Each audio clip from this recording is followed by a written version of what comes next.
তো hello' guys, welcome to my YouTube channel. তো মই আছোঁ বৰ্তমান তামিলনাডুৰ এখন ঐতিহাসিক ৰজাৰ নগৰত, মহাবলীপুৰমত। আৰু এইখন এখন পাৰ্ক হয়। তো ইয়াত প্ৰথম সোমাই এইটো এটা দেখিছেনে, কিমান এটা বৃহৎ আকাৰৰ শিল, আৰু শিলত কাটি কাটি এই দুটা দেখিছেনে, ইমান ধুনীয়াকৈ দুটা হাতী আঁকি থৈছে, আৰু সৰু সুৰা এইবিলাক বহুতো ছবি আঁকি থোৱা আছে। আৰু আমিতো পাৰ্কৰ ভিতৰত সোমোৱাই নাই। তো পাৰ্কৰ ভিতৰত আৰু কিমান কি আছে আজি আপোনালোকক সকলো দেখাম। তো বলক ভিডিঅ'টো আৰম্ভ কৰোঁ।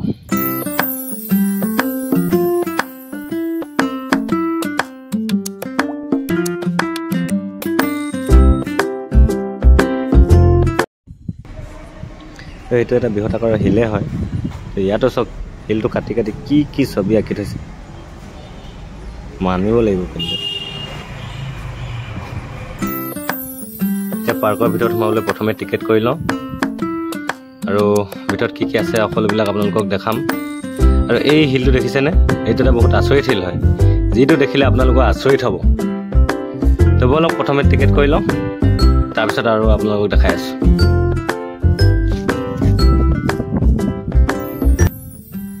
তো ফাইনেলি টিকেট কৰি পাৰ্কৰ ভিতৰলৈ সোমাই আহিলোঁ। আৰু পাৰ্কৰ ভিতৰত সোমাই প্ৰথমে আপোনালোকে এইটো চাওক, আচৰিত শিলটো। এই শিলটো আচৰিত শিল এইকাৰণে, আপোনালোকে শিলটো ভালদৰে মন কৰক, কিমান এটা এঢলীয়া ঠাইত ইমান এটা ডাঙৰ প্ৰকাণ্ড শিল খাৰা হৈ আছে। তো এইটো আজি এদিন দুদিনৰ আগৰ পৰা এই শিলটো ইয়াত খাৰা হৈ থকা নাই। তো সেই তেতিয়াৰ ৰজা মহাৰাজাৰ দিনৰে পৰা, আজিৰ পৰা প্ৰায় 1200-1300 বছৰ আগৰে পৰা এই শিলটো ইয়াতে এনেকৈয়ে খাৰা হৈ আছে। আৰু তলৰ ছাইডটো যি ঠাইত খাৰা হৈ আছে শিলটো, বহুত ডাঙৰ হ'লেও বেলেগ কথা, বহুত এনেকুৱা চেপেটা হ'লেও বেলেগ কথা। তলৰ যি ঠাইত খাৰা হৈ আছে শিলটো প্ৰায় 3-4 ফুটমান জেগাতে খাৰা হৈ আছে। তো ভাবি চাওক, আৰু আপোনালোকে ওচৰৰ পৰা চালেতো আৰু আচৰিত হ'ব। আৰু এই শিলটো কৃষ্ণ বাটাৰ বল বুলি জনা যায়। আৰু এই শিলটোৰ অৰিজিনেল তামিল নাম হ'ল ভান ইৰাই কাল। মানে ভান ইৰাই কালৰ অৰ্থ হ'ল stone of the sky god. আৰু ইয়াৰ মানুহবিলাকে বিশ্বাস কৰে যে কৃষ্ণই মাখন খাই থাকোঁতে মাখনৰ এটা টুকুৰা ইয়াত আহি পৰিছিলি, আৰু কালক্ৰমত সেই মাখনৰ টুকুৰাটো টান হৈ শিললৈ পৰিৱৰ্তন হ'ল। তো সেইকাৰণে ইয়াৰ নাম কৃষ্ণ বাটাৰ বল বুলি জনা যায়। আৰু এইবিলাক চাওক, এইবিলাক সকলো পাথৰে হয়, শিলেই হয়, মানে এটা শিলৰ পাহাৰ। মানে মই এইটো মানে এটা শিলৰ পাহাৰত মানে থিয় হৈ আছোঁ। আৰু এই শিলটোৰ বিষয়ে বহুত হিষ্ট্ৰী আছে। তো যেতিয়া ইয়াত ৰজাই ৰাজত্ব কৰি আছিল, ৰজাই শাসন কৰি আছিল, তেতিয়া এজন ৰজাৰ আছিল নৰসিংহ বৰ্মন। আৰু এই নৰসিংহ বৰ্মন নামৰ ৰজাজনে তো এই শিলটোক এই ঠাইৰ পৰা আঁতৰাবলৈ তেওঁৰ সৈন্যসকলক আদেশ দিছিল। তো কিন্তু তেওঁ সফল নহ'ল, আঁতৰাব নোৱাৰিলে। তো চাওক না, এটা কিমান এঢলীয়া ঠাইত মানে ইমান এটা ডাঙৰ প্ৰকাণ্ড শিল খাৰা হৈ আছে আজি কিমান বছৰৰ পৰা। আৰু এই শিলটোৰ ওজন আপোনালোকে কিমান জানেনে? 250 টন, মানে 2,50,000 কেজি। মানে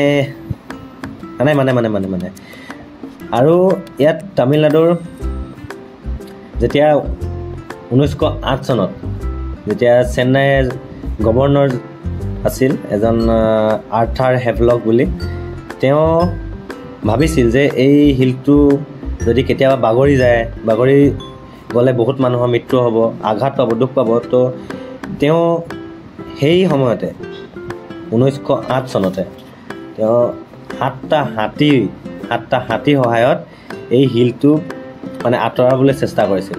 7টা হাতী লগাই ৰছীৰে বান্ধি শিলটো ইয়াৰ পৰা আঁতৰাবলৈ চেষ্টা কৰিছিল, কিন্তু তেতিয়াও মানে নোৱাৰিলে, মানে বিফল।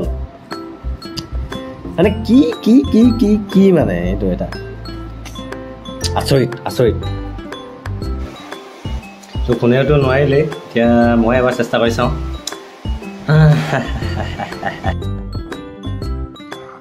বলক আৰু ভিতৰলৈ যাওঁ, কি আছে চাওঁ। সেইবিলাক সকলো শিলেৰে কাটি কাটি বনোৱা। মানে ইয়াত যদি আহে সকলো ফালে আপুনি শিলেৰে কাটি কাটি বনোৱা বস্তুৱে দেখিলে পাব। এইকেইটা চাওক, এটা খুটা খুঁটাকেইটা আপোনাৰ শিলেৰে কাটি শিলৰ পাহাৰৰ ওপৰত খোজকাঢ়ি আছো।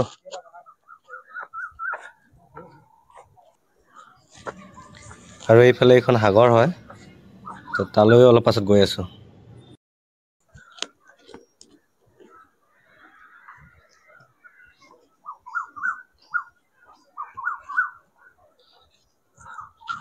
এজোপা কি গছ বুলি কয়? এজোপা কমেণ্ট কৰি জনাবচোন।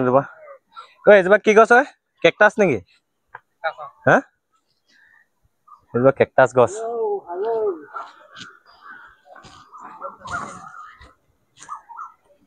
এইটো শিলৰ ওপৰতে মই অলপ উঠি আছিলো।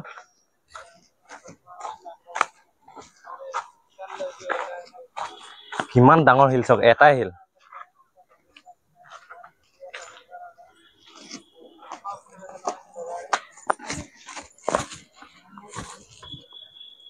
আৰু শিল কাটি চব কি বনাই থৈছে।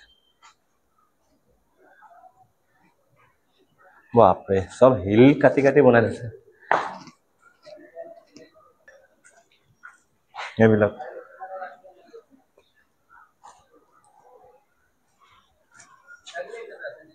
চব শিল কাটি বনাই থৈছে। ইয়াতে অলপ সৰু সুৰাকে জংঘলো আছে। জংঘলৰ মাজে এইবিলাক ৰাস্তা।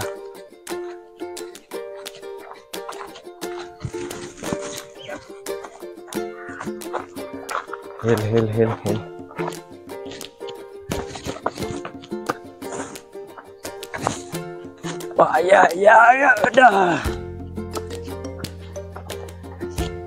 ইয়াত উঠিবৰ কাৰণে ষ্টেপ বনাই থোৱা আছে। ইয়াতে কি ডাঙৰ এই শিলবিলাক। আৰু এইবিলাক শিল কাটি এটা মন্দিৰ বনাই দিয়ে, ভিতৰত ঘৰ বনাই দিয়ে এটা। আপুনি ভাবিছে কিমান কষ্ট কৰিব লাগিব।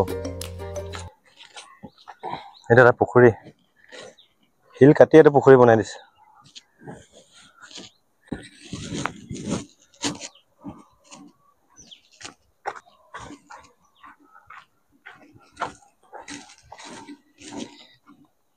ইয়াত সকলোতে এনেকুৱা এখন চাইনবোৰ্ড দিয়ে, যাতে মানুহৰ সুবিধা হয় বুজিবলৈ। এইটো চব, এইটো এটা শিল কাটি এইটো এটা সিংহ বনাই দিছে। এইটো সিংহ নে কি আপোনালোকে কমেণ্ট কৰি জনাবচোন। গৰম বহুত দেই ৰাইজ।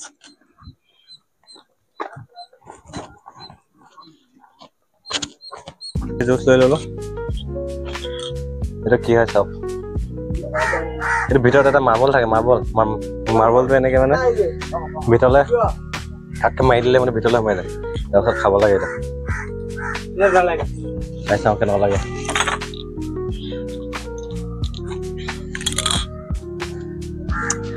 ভালে আছে ফান্টাটোৰ নিচিনা, কিন্তু ঢালিলে নোলায়। এইটো অলপহে ওলায়। এইটো চাওক, মাৰ্বল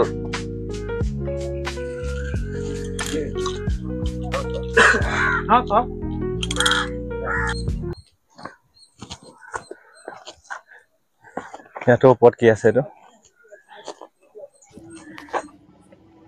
দ্ৰৌপদী স্নানাগাৰ। তো ইয়াতে দ্ৰৌপদীয়ে সেইটো টাইমত ইয়াতে গা ধুইছিলে।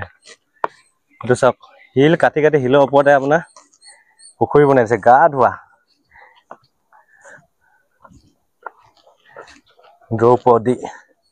দ্ৰৌপদী বুলি ক'লে সকলোৱে গম পাইছে নহয়। তো ইয়াতে চাওক, ইয়াতে দ্ৰৌপদীয়ে গা ধুইছিলে ইয়াতে। কিন্তু ইয়াত এইবিলাক পানী খাই বটল বিলাক পেলাই গৈছে। এইবিলাক কৰিব নালাগে ইচ্ছামতে। অলপ আৰাম কৰিছো। বতাহ কি ধুনীয়া বতাহ মাৰি আছে না ইয়াত, কাৰণ এইফালে ওচৰতে সাগৰখন আছে যে, সাগৰখন থকাৰ কাৰণে বতাহ ইয়াত বহুত ধুনীয়া মাৰি আছে। কিন্তু সেইটো চাইডে য'ত প্ৰথম গৈছিলো সেইফালে ইমান বতাহ মৰা নাই, তাত অলপ গৰম বেছি লাগিছিল। আৰু এইজোপা চাওক, এইজোপা তাল গছ মই আজিলৈকে দেখা নাছিলো। আজি এইটো একদম সন্মুখত দেখি পাইছে, তাল লাগি আছে। লুকিব হ'লে এটা ছিঙি আনিলোগে হেঁতেন। এতিয়া আমি এইটো ওপৰত উঠিম, ইয়াৰ ওপৰত।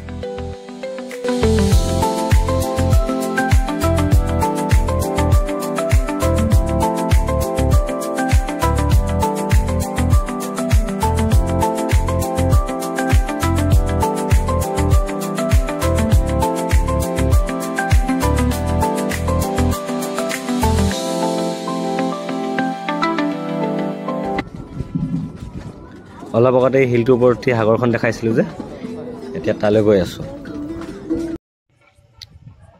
তো এতিয়া ঘোঁৰা ওপৰত উঠি ঘোঁৰা চলাম, ঘোঁৰা ঘোঁৰা। देखो ऐसे जाने का, इधर नहीं जाने का। हाँ स्ट्रेट जाओ। हाँ हाँ 2 पैर में मारना, 2 पैर में मारेगा जाएगा। जाओ सीधा सीधा सीधा, लेफ्ट में जाओ सीधा। हाय हाँ सीधा लेफ्ट में करो, लेफ्ट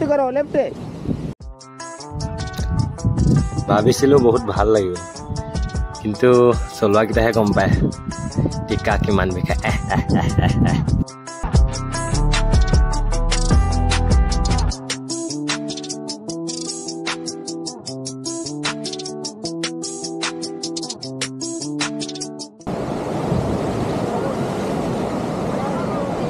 এইখনেই হৈছে সাগৰ, আৰু সাগৰ দেখি কবি দেৱকান্ত বৰুৱাৰ এটা কবিতা মনত পৰিছে। সাগৰ দেখিছা? দেখা নাই কেতিয়াও, ময়ো দেখা নাই। শুনিছোঁ তথাপি নীলিম হলিল ৰাখি বাধাহীন উৰ্মিমালা আছে দূৰ দিগন্ত বিয়পি। তো গাইজ, মই বাৰু আজি সাগৰ দেখি পালোঁ, আৰু আপোনালোকে ভিডিঅ' চাই থকা হ'লে কোনে কোনে সাগৰ দেখি পাইছে প্লিজ কমেণ্ট কৰিব। আৰু ভিডিঅ'টো যদি আপোনালোকে চাই ভাল পালে please like, comment, subscribe, share এইবিলাক চব কৰি দিব। তো ভিডিঅ'টো ইমানতে শেষ।